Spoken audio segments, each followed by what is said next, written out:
João capítulo 4, versículos 39 até o 42, na minha versão NVT, a palavra de Deus diz assim: Muitos samaritanos do povoado creram em Jesus por causa daquilo que a mulher relatou.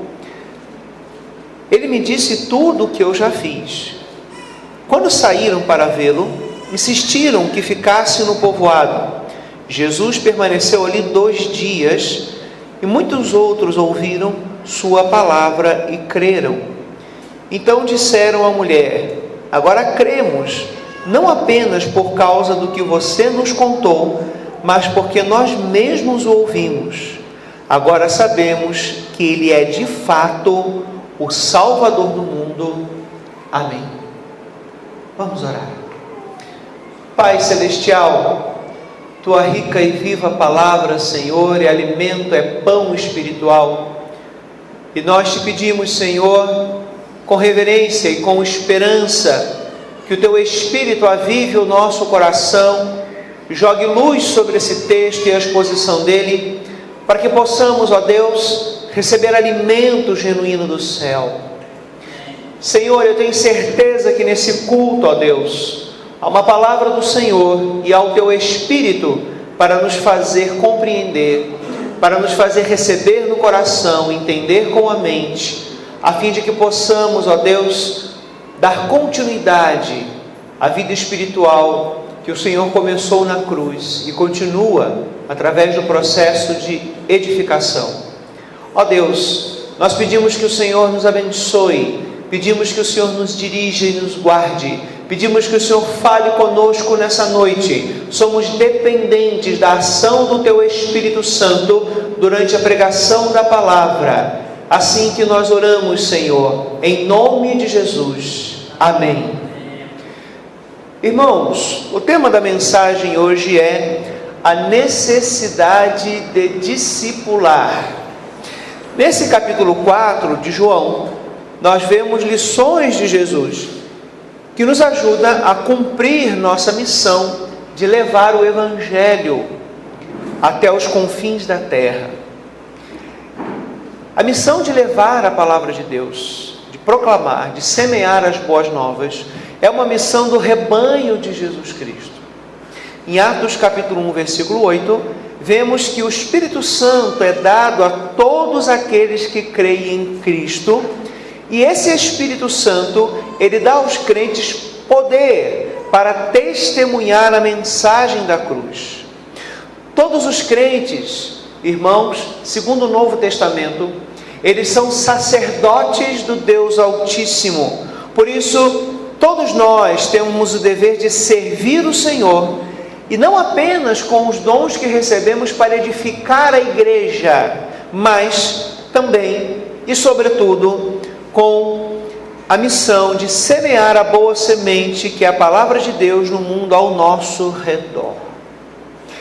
Queridos, os pastores foram dados às igrejas para pregar a palavra, cuidar do rebanho, capacitar o rebanho a cumprir o seu chamado missionário, o seu trabalho interno, onde todo o corpo cresce bem unido como juntas, e também para trabalhar com a igreja e estar orando, intercedendo, cuidando das famílias. Entretanto, todos nós devemos fazer parte do movimento de Deus para salvar aqueles que virão a crer. Por isso também não devemos desanimar pelos nossos amados que ainda carecem de salvação. Deus ainda está salvando pessoas. Deus continuará salvando enquanto Cristo não voltar a essa terra. Portanto, anime o seu coração, fortaleça a sua mente, o seu espírito, renove as suas esperanças, porque a história ainda não acabou. Nesse capítulo 4, nós vemos o quanto a evangelização é bênção, mas não só para o reino de Deus, é o que nós vamos falar hoje. É uma bênção também para a vida do cristão. Olha só que interessante, irmãos.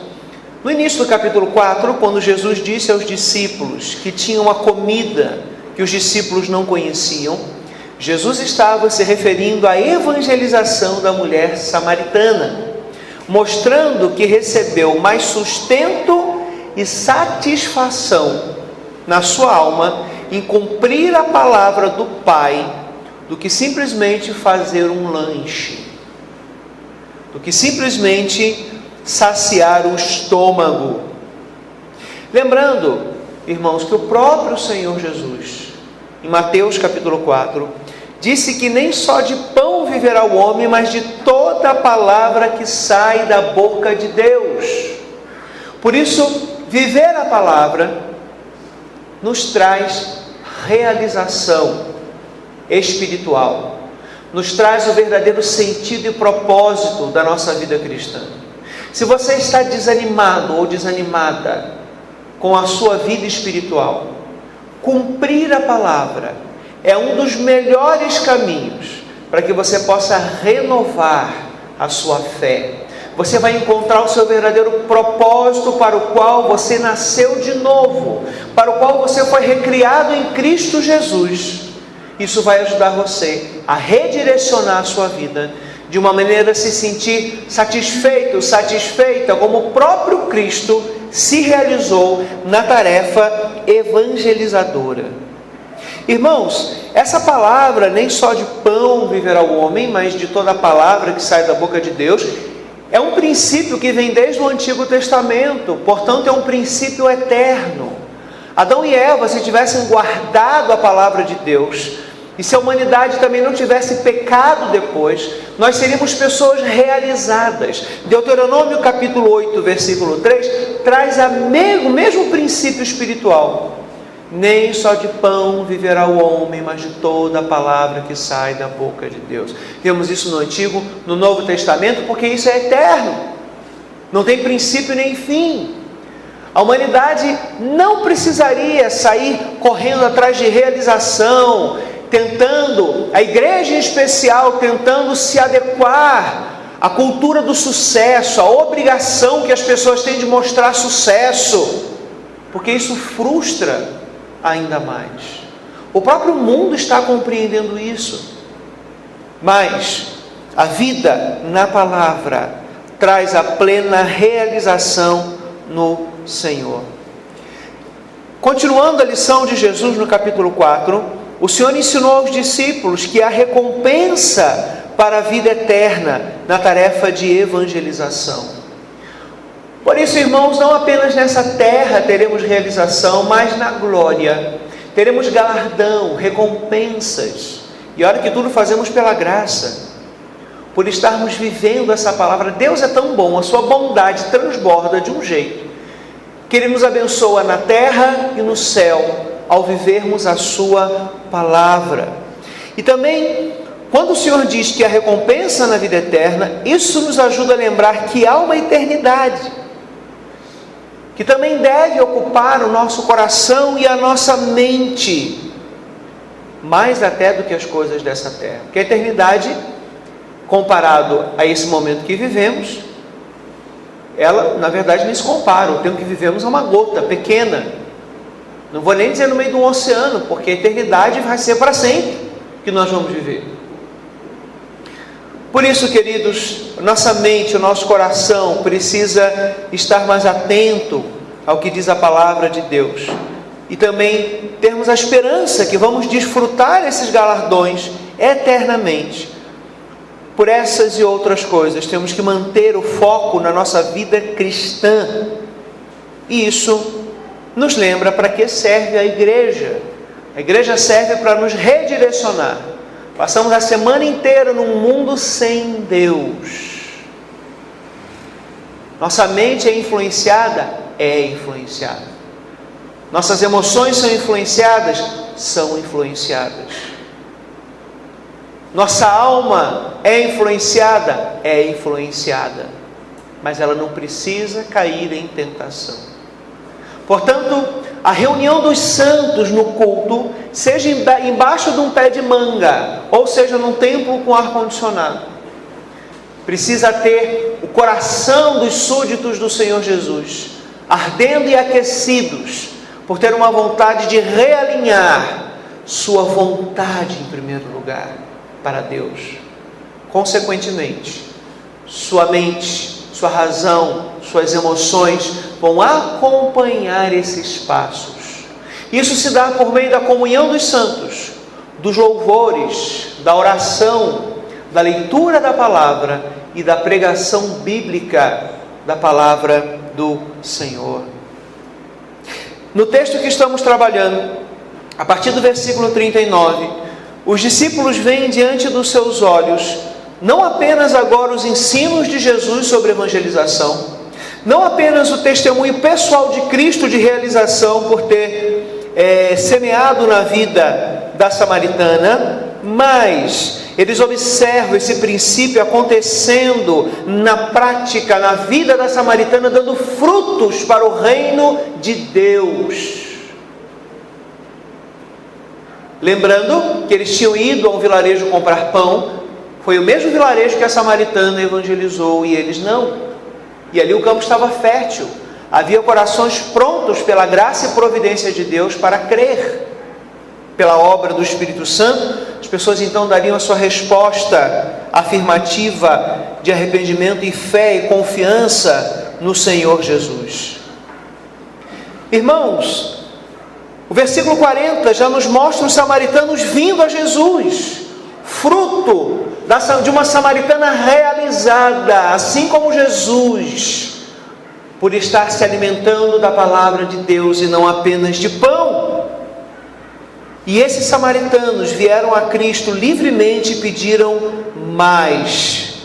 Pessoas chegando a Jesus pelo poder da palavra anunciada, sem timidez, com convicção, com amor e sem temor.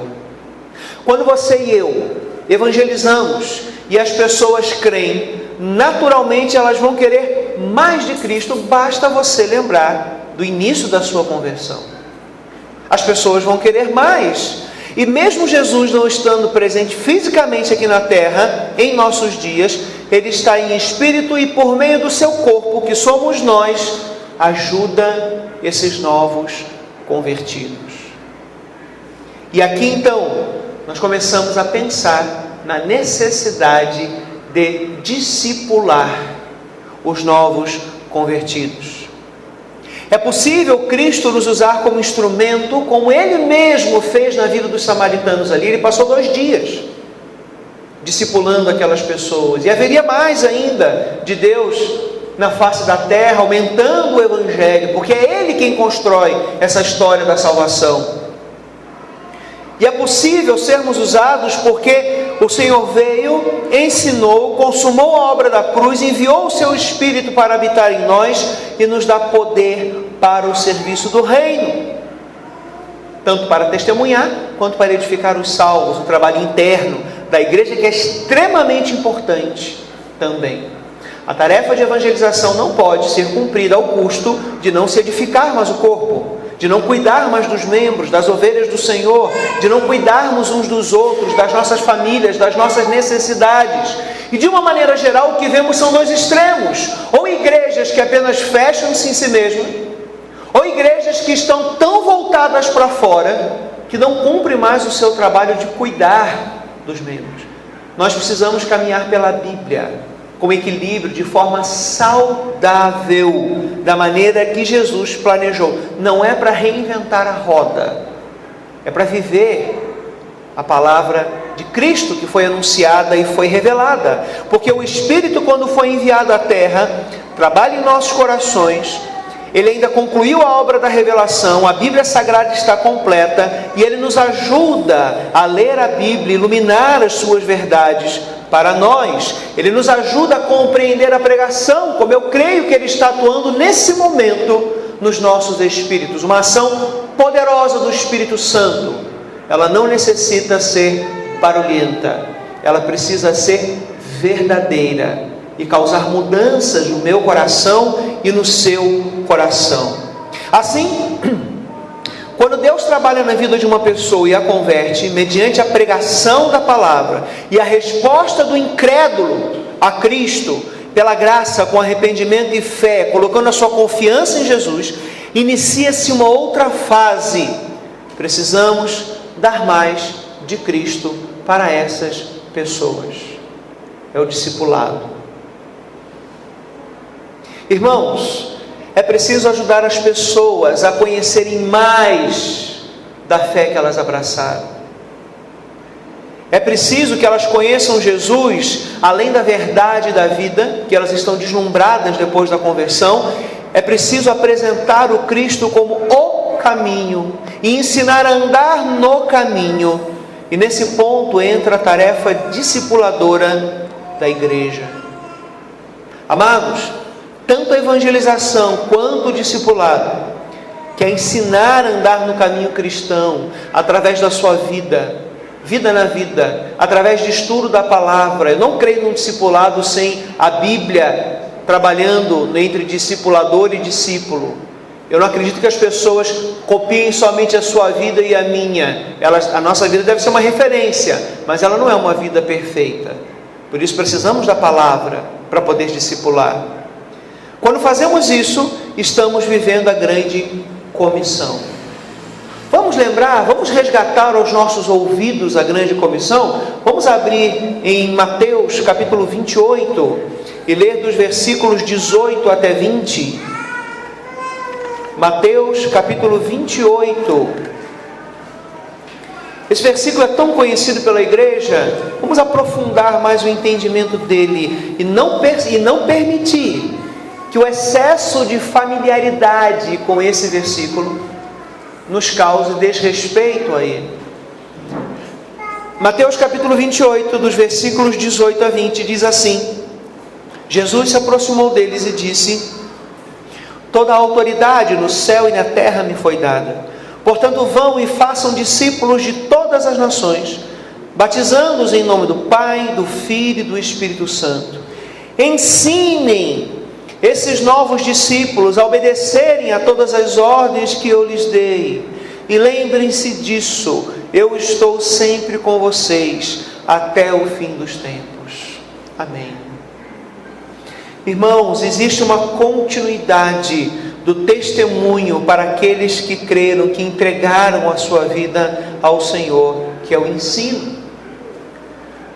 Essa passagem normalmente é destacado o ide, mas a ênfase exegética dela é o fazer discípulos. Não é somente ir, alguma coisa tem que ser feita. E a maneira como se faz discípulos é através da conversão, e isso é entre o pecador e Deus. Nossa parte vai ser testemunhar e pregar a palavra, e Deus vai operar por meio da pregação. Depois vem o batismo e o ensino, para que esses discípulos, ou para que essas pessoas se tornem discípulos. E para que elas possam guardar a palavra, elas precisam conhecer a palavra. Por isso que a obra de discipulado é vida na vida, mas também é estudo da palavra de Deus, claro, num nível introdutório, que o novo convertido possa entender. No versículo 14, veja que as pessoas diziam à samaritana que não era mais porque ela disse, ou pelo que ela disse que eles estavam crendo, mas eles mesmos tinham encontrado agora Jesus Cristo e tido um contato pessoal com Ele, e reconheceram e verbalizaram a sua fé, que Ele era o Salvador do mundo. É isso que a Bíblia Sagrada diz, é isso que o texto está dizendo. E note, eles não disseram que Jesus era o Salvador somente dos judeus ou dos samaritanos, mas do mundo. Toda essa fé que estava começando ali com aqueles samaritanos, toda a empolgação do primeiro amor, precisava agora ser conduzida corretamente no caminho da verdade. Quantas pessoas você viu na sua caminhada cristã que começaram bem, se batizaram, iniciaram, e depois tropeçaram, caíram, se arrastaram, erraram, se machucaram, para depois voltar? Desnecessariamente, se tivessem recebido discipulado.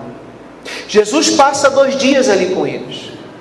Pensa, 2 dias inteiros com o Mestre. Irmãos, certamente Jesus os instruiu em muitas coisas, e foram 2 dias intensos, um retiro espiritual, onde o preletor foi o próprio Cristo. Eu gostaria de estar em Samaria nessa época. Eu gostaria de participar desse acampamento de carnaval que eles fizeram aqui. O próprio Senhor, a palavra viva e pura. E sem dúvida, a palavra do Mestre produziu frutos naquela vida. E vamos lembrar, irmãos, que Jesus mesmo disse que Ele veio para as ovelhas perdidas de Israel. Entretanto, Ele ficou 2 dias com eles, intensos. E Ele poderia pensar, não, o Evangelho vai ser anunciado aqui também daqui a pouco. Logo eu vou dizer para eles saírem pelo mundo evangelizar. Mas ao invés disso, o Senhor encaixa um tempo na sua agenda lotada do seu ministério de 3 anos aqui na terra antes da cruz, e os atende por 2 dias inteiros. Jesus não pregou uma vez para eles, foi bastante tempo, comparando o tempo do ministério do Senhor Jesus aqui na terra. Depois ele prossegue para Galileia. E a minha pergunta é: nós temos tirado tempo para evangelizar e depois discipular as pessoas? Nós, cristãos do século 21, de qualquer igreja, independente de placa ou denominação, consideramos olhar na nossa agenda e tirar um tempo para fazer um estudo bíblico de alguém que venha crer, a confiar, a depositar a sua fé em Jesus, seja através da sua vida ou não, alguém que você sabe que se converteu. Quantas pessoas estão em igrejas sem rumo, sem nenhuma direção? O discipulado, amado cristão, amada cristã, não é uma tarefa exclusiva do pastor, porque a grande comissão que nós lemos em Mateus 28 é para a igreja. Existe de fato o ministério da palavra, aquele homem que vai dedicar a sua vida à pregação, à liderança da igreja, ao aconselhamento do rebanho, vai atender às necessidades mais difíceis, vai estar acompanhando o desenrolar da vida dos irmãos, ajudando as famílias, os casamentos. Modernamente também vai cuidar da administração da igreja, se ele for o pastor titular da igreja, via de regra tem sido assim no Brasil. Mas todo discípulo de Cristo pode e deve ensinar aos novos convertidos. Você tem o Espírito Santo, você é um sacerdote. Existe o sacerdócio comum a todos os crentes. Queridos, aquele trabalho que eu faço ali no gabinete, de receber o novo convertido, de estudar a Bíblia com ele, e depois de batizar, continuar consolidando esses passos, semana após semana, é um trabalho possível a qualquer cristão. É um trabalho separado do trabalho que eu faço no púlpito, na visitação, nos atendimentos em aconselhamento, na reunião de liderança, na administração da igreja. É um trabalho diferente do púlpito também.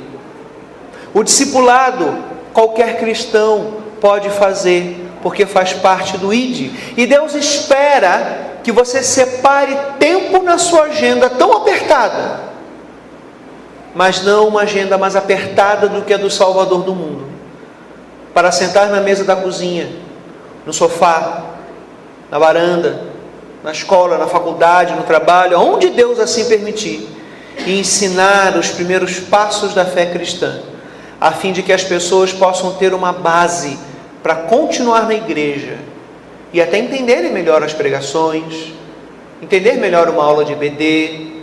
Porque às vezes a pessoa se converte, ela começa a vir na igreja ou vai para uma aula de escola bíblica e a gente já fala um evangeliquez, a gente já fala um conteúdo que para a gente está acostumado, e a pessoa fica perdida. E às vezes quem vai discipular ela, irmã, é o YouTube, é a internet, e não gente e não vida na vida. Não é errado você aprender, tem coisas boas na internet, embora tenha muito lixo. Até alguém para ajudar a pessoa a filtrar esse conteúdo. E esse filtro pode ser um estudo comum, básico, que você faz na vida de alguém, passo a passo. E claro que a igreja tem um pastor para guiar o rebanho e essa nova alma convertida também. Concluindo, meus amados, os recém-convertidos precisam de ajuda para os primeiros passos. A fome e a sede espiritual foram saciadas pelo pão da vida e pela água viva, Jesus, permitindo que nunca mais tenhamos sede nem falta de pão espiritual. Contudo, ainda existe a necessidade de direcionamento, de construção de uma nova vida que eles têm pela frente. Cristo vai ajudar essas pessoas usando o seu corpo na face da terra. Cristãos compromissados, independente de placa de igreja, eu repito. Cristãos que estiverem abertos à tarefa de Cristo Jesus sobre a face da sua terra.